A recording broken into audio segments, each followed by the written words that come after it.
Hi, and welcome to Science Fiction Linguistics. This time I'm going to talk about the book Native Tongue by Suzette Haden Elgin. It was originally published in 1984. Elgin herself is a linguist, and her focus as an academic was on language learning and literacy, with a secondary focus on feminist linguistics and gender theory. She was also active in the conline community because of her work on the fictional women's language Laadan, which she created for this book. In some modern linguistics departments, language learning and education is shunted off to a separate department, and the formal linguists just don't really acknowledge it. You'd think that language learning would be a big no-brainer for linguistics departments, since one major aspect of the field is how does language work in the brain, but that's not what I've experienced. So what is feminist linguistics? It started in the 1960s and 70s as an outgrowth of second-wave feminism, and it looked at, among other things, gender bias in language. For example, the use of he as a gender-neutral or inclusive pronoun reflects an inherent bias in society, with men as the default and women as a marked other. Most U.S. English speakers say "hey guys" to a group of people, whether they are a group of one gender or of multiple. If we said to a group of people with no men in it, "hey gals," it wouldn't be too weird, binary assumptions of gender aside for now. But if there was one man in the group, "hey gals" would be strange. You could try this out at home. See what happens if you call a mixed gender group of people gals. I think it's, as an aside, very unfortunate that y'all is such a marked usage, such a marked term, because it's just so useful. You all has no gender, so y'all is gender inclusive, gender neutral, and we should all use it. So Anne Leckie's Ancillary Justice series plays with this. The narrating character's language doesn't have gendered pronouns, like modern Turkish or Chinese, for example, do not have gendered pronouns. So the narrator, uses she for everyone. There's also a cultural aspect in the narrator's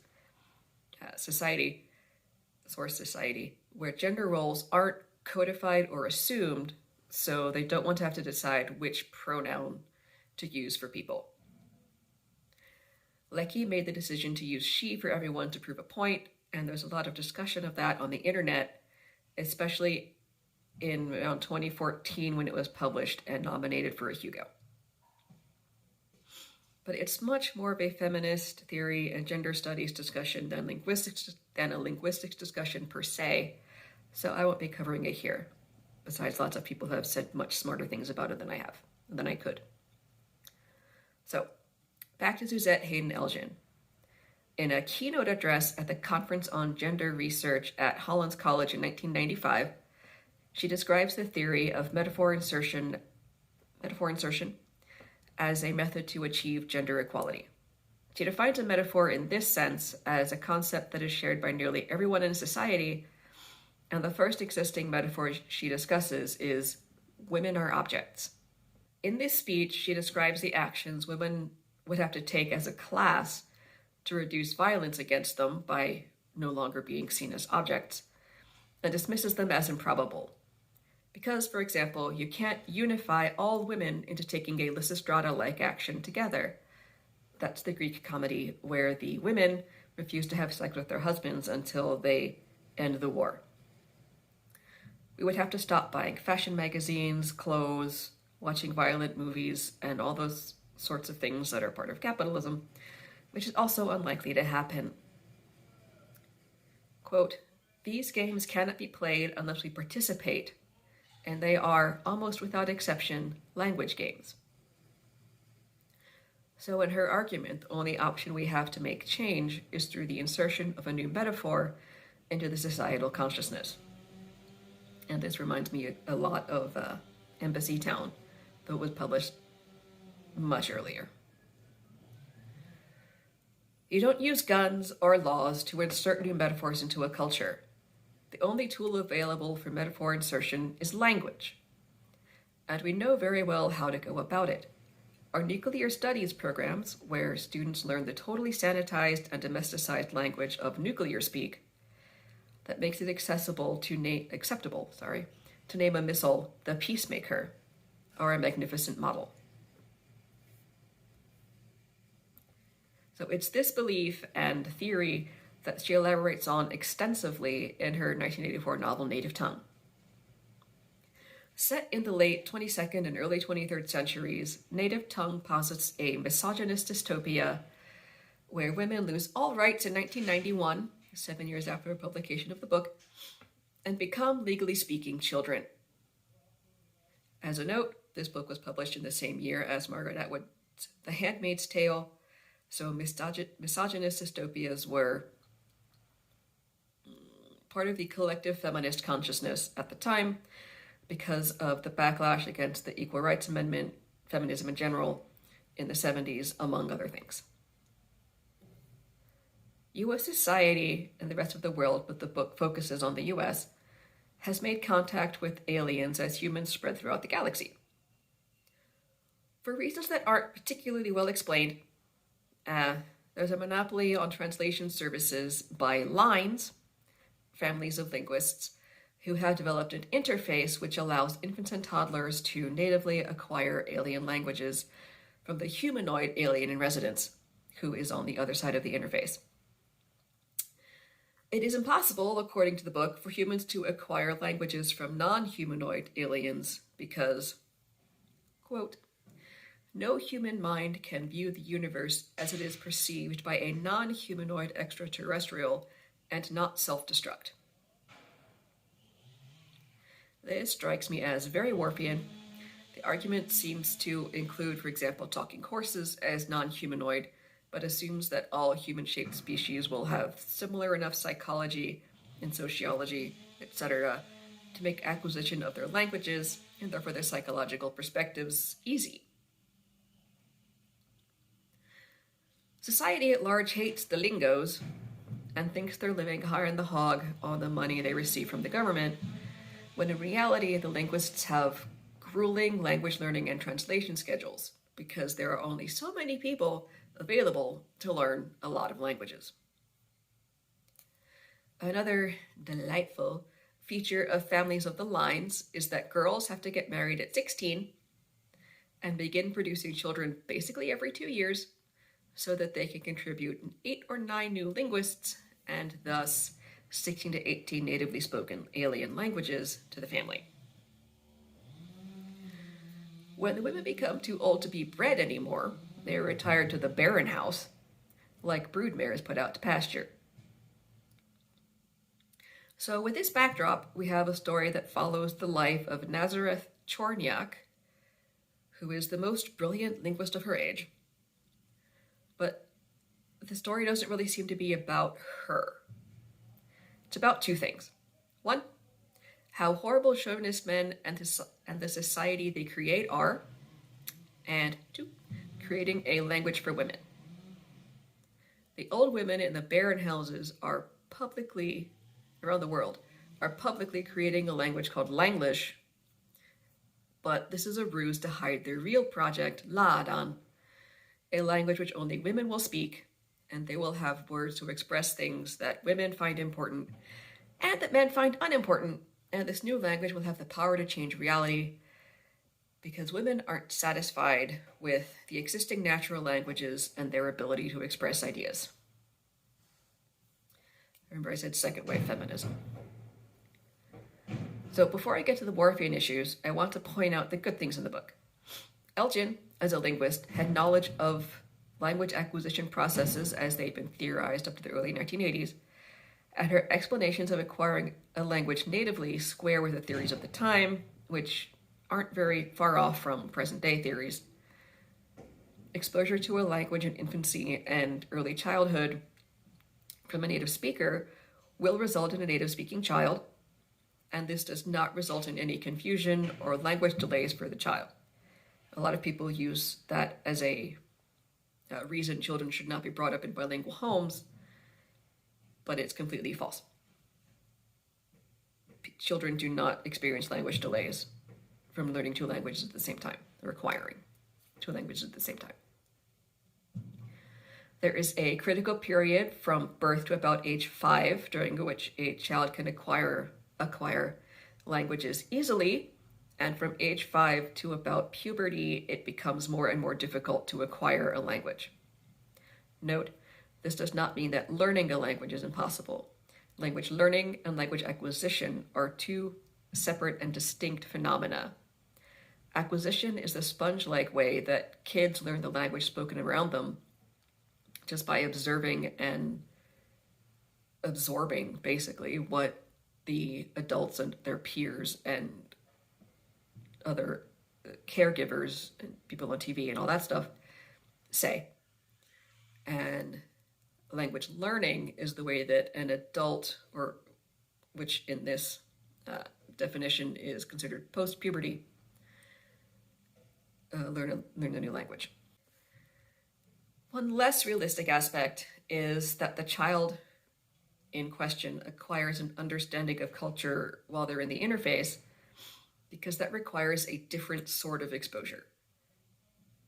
And it's not really mentioned whether this happens. It could, and it's just not mentioned, or it could just not be there. You need to have cultural objects, cultural artifacts, such as books, films, TV, cultural anything. Her discussion of pigeons and creoles is a bit dated here in 2021, but in line with the 70s and 80s. A pigeon develops in a contact scenario, and children develop a grammar for it and expand the vocabulary, and when it has native speakers, it becomes a creole. That's the difference between a pigeon and a creole. She implies in her book that La'aran will need another generation after it becomes a creole before it can be called a living language with the status of other living languages. However, this does not align with modern understandings. As soon as a language has native speakers, it is a living language. She also discusses the nuances of translating and understanding cultures through Nazareth's work translating for particular alien species, which I thought was pretty cool. She has to be able to recognize and understand cultural taboos and explain them to the human government, like in the negotiations with the Geelons, a particular alien, who find the color blue taboo. In the event that a native human speaker of an alien language cannot be found, there is a pigeon of sorts called pansig, which may be gesture-based but may also be words. This is not explained in detail. It isn't a language for negotiating in, as she points out, because the vocabulary is insufficient, but it can be used in a pinch to sort of get points across, I guess. Now, alas, we turn to the Whorfian aspects of the book. The premise of the thought experiment is twofold. 1, women want a language of their own, which they can use to express women's things. And 2, when people use this language and children learn it natively, it can change reality via the process of metaphor insertion. See above. Premise 1 assumes that in order for people to discuss a concept, there must be a word for it, and if one does not exist, a word does not exist, one must invent it. Granted, it's easier and more convenient to discuss something when you have a single word, a morpheme, or a short phrase to represent a complex or abstract concept, but it's not impossible. Another assumption of premise 1 is that women want this or need it because there are concepts that men find unimportant which women want to describe, because they're women's things. This isn't necessarily a problem linguistically speaking, but it is definitely a very second-wave feminist idea, rooted in gender essentialism or separatism. Either way, I don't like the idea or the implication that I, because I am a woman, would necessarily want to express women's things.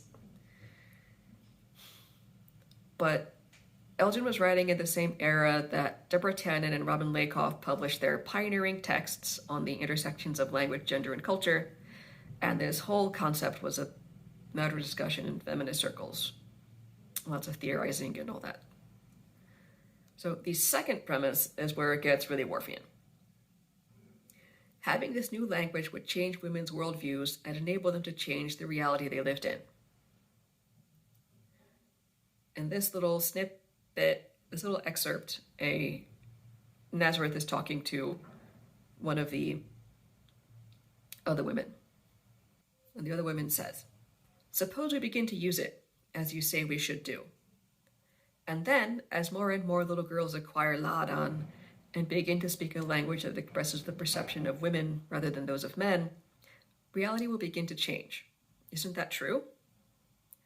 "As true as water," Nazareth said, "as true as light."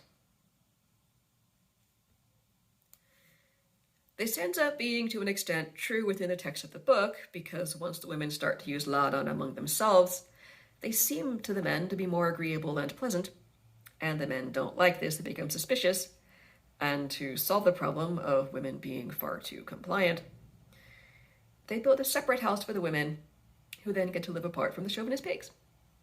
So it does change the reality for the better. But did women in the real world really want our own language? In a 2007 interview on Absolute Right, Elgin said that her thought experiment was not successful, and her hypothesis that women would either embrace La'adan and start using it, or they would create a different language and use that one instead, was disproved. And, quote, "The conclusion I draw from that is that, in fact, women, by which I mean women who are literate in English, French, German, and Spanish, the languages in which native tongue appeared, do not find human languages inadequate for communication." So while this book is on the surface about language, language acquisition, translation, and other linguistics-related topics, it's much more about gender and misogyny. I thought it was very didactic, preachy, and ham-handed as far as the feminist aspects went. I might not have thought so if I'd read it in the mid-'80s when it was published and I was in middle school, as opposed to 2020 when feminism has entered its third wave, is approaching a fourth, and we're still fighting that backlash, but making a bit of progress. One hopes. But this isn't a feminist SSF, feminist science fiction channel, or a feminism channel in general, so I'll just leave it at that. So the turn in academia that Elgin was part of, along with Robin Lakoff, Deborah Tannen, and others, is extremely important to the development of that branch of sociolinguistics. So intercultural communication. It paved the way for present-day evaluations of and changes to gendered language, like a stewardess is now called a flight attendant, and people who act, regardless of gender, often prefer to be called actors as opposed to actors and actresses. In languages with obligatory gendering of occupational nouns like German, the discussion of gender bias in occupation terms like teacher, Lehrer, Lehrerin, has begun to have effects on actual usage. The specifics are too detailed to go into in this video, but style guides now include gender-neutral constructions like Lehrer *in, which tacks the feminine suffix onto the masculine neutral noun in a way that reminds the reader that it's not just masculine people they're referring to. So the science fiction aspects of the book were tacked onto a feminist dystopia, which isn't a bad thing, and it wasn't particularly about language per se, though language plays a major role in the text, and as such, this is a classic in linguistic science fiction. If you enjoyed this video, click the like and subscribe buttons below, share with your friends, and consider joining my Patreon. Thanks, and see you next time.